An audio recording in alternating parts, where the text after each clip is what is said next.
Hey guys, it's TheFrXion here, or Tiger Tank 12, how you call me, I don't really care. Welcome back to World of Tanks once more, without a gameplay, but there is so much stuff going on right now.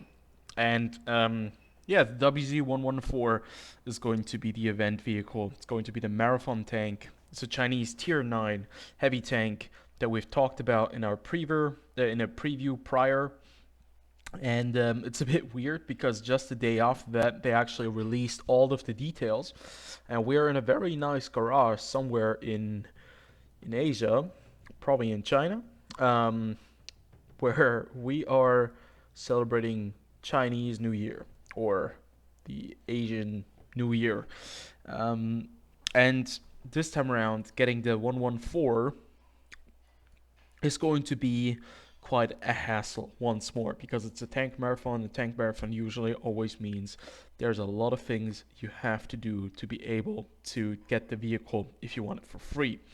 Now, it being a tier 9 premium heavy tank, or tier 9 premium, means that it has the ability to earn bonds. It will earn as much credits as a tier A premium, and it will earn more experience, combat experience for the crew. So let's take a look at the vehicle itself before we go into the categories and we talk about if it's necessary or not, if it's worth it, or if you should probably just skip it or not.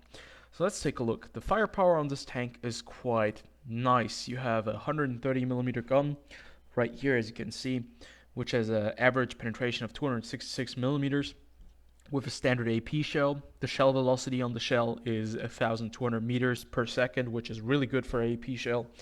You have heat rounds, which have all the way up to, let me check real fast, 311 millimeters of penetration. So you're going to be able to, utilize this tank and shoot at all the super heavily armored vehicles, still be able to penetrate them.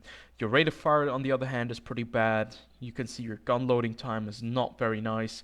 Your gun traverse speed is not very good. Your aim time is quite atrocious. Your dispersion on the other hand is quite nice though. So it's a bit of a weird vehicle.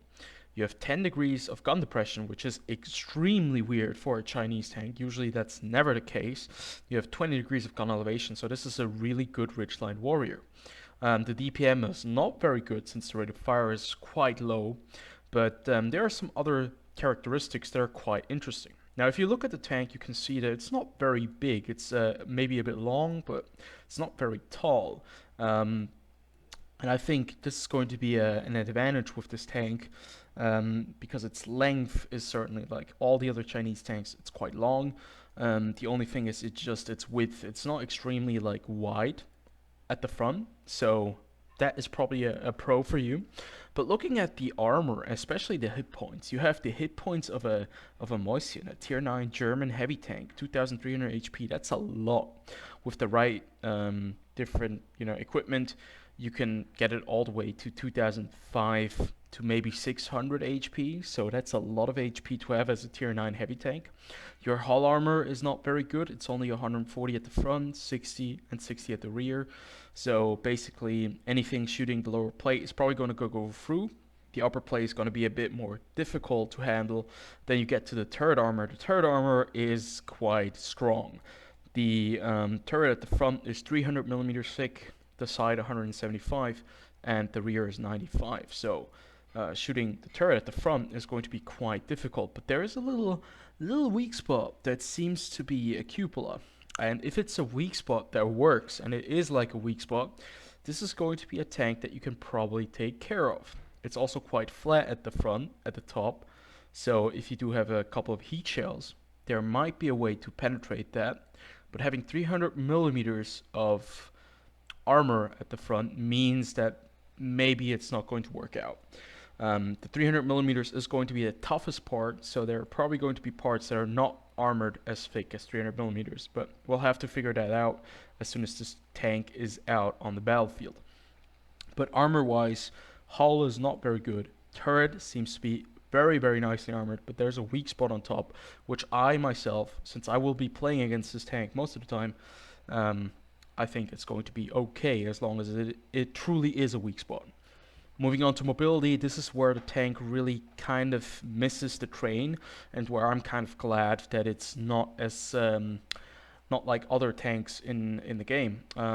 It doesn't have any speed. 33 kilometers per hour top speed for a heavy tank used to be okay, but now it's just no longer really viable. You're quite heavy, 70 tons.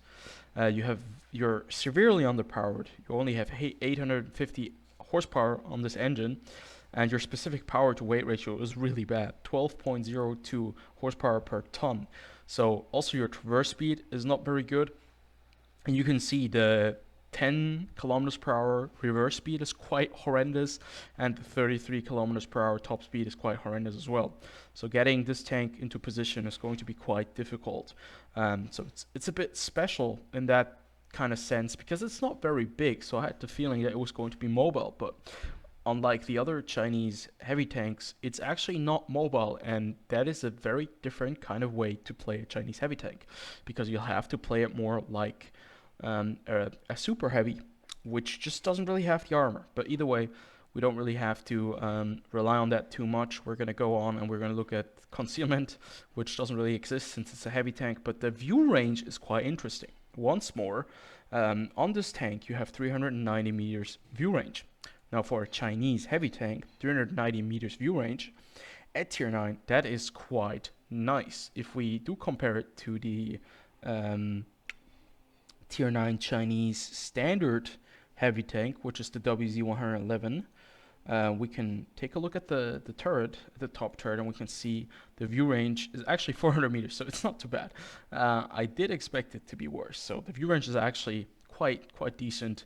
390 meters and 400, I did not expect that. I think you can definitely make it work. Something I'd never expected from Chinese heavy tanks, to have that great view range.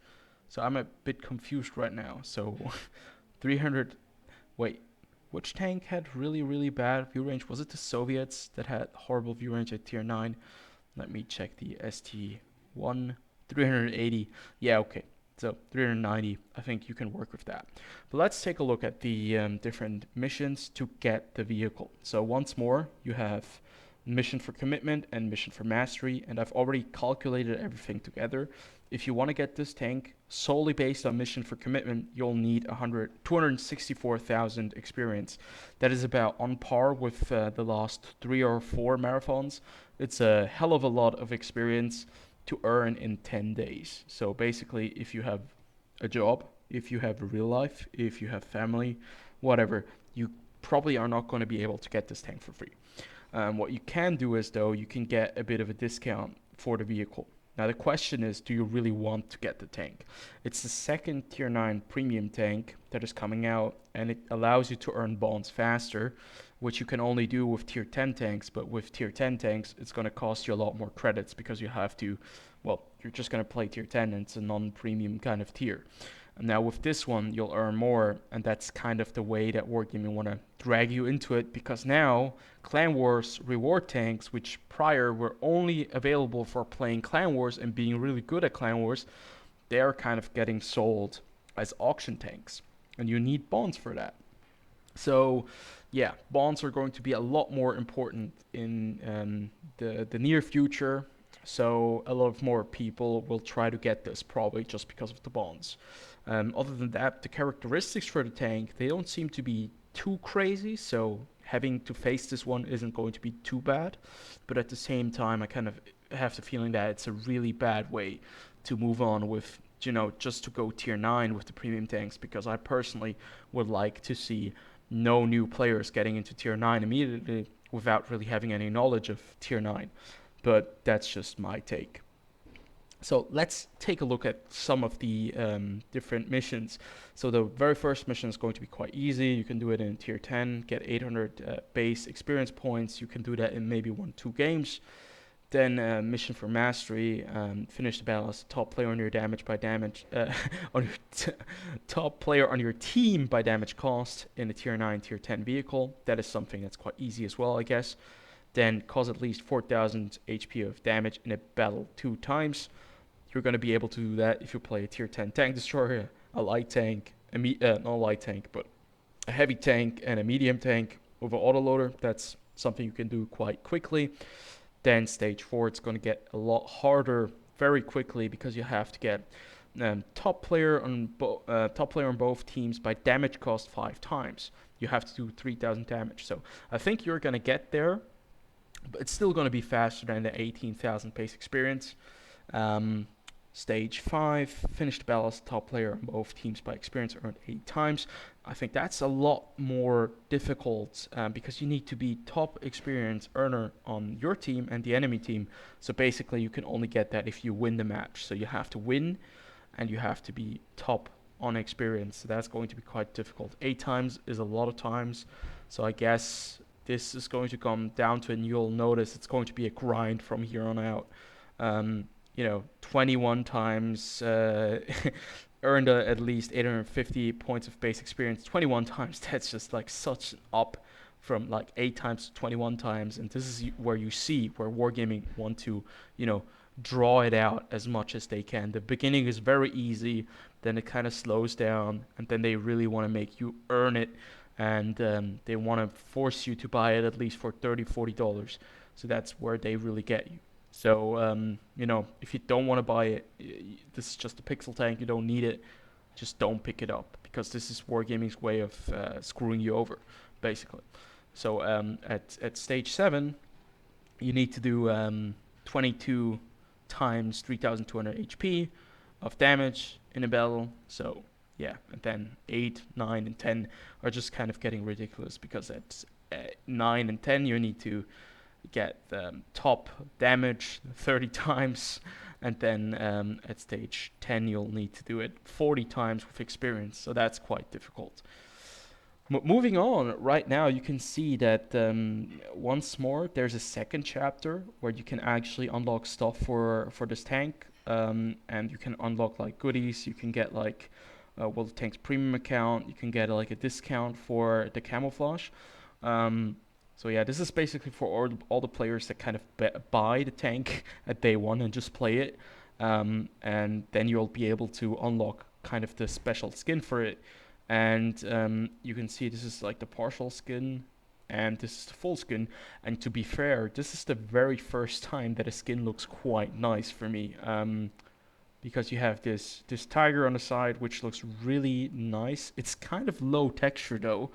And then if you have it full, you have like, I don't even know, like fireworks, little crackers on the gun itself.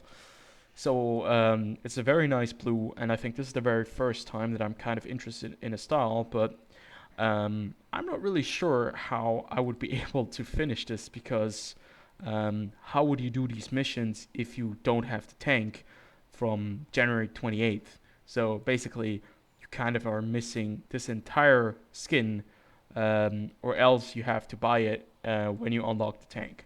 So that's how they get you to spend even more credits and gold and everything. So in itself, the tank is let's go back to the tank. In itself, the tank is quite nice to look at.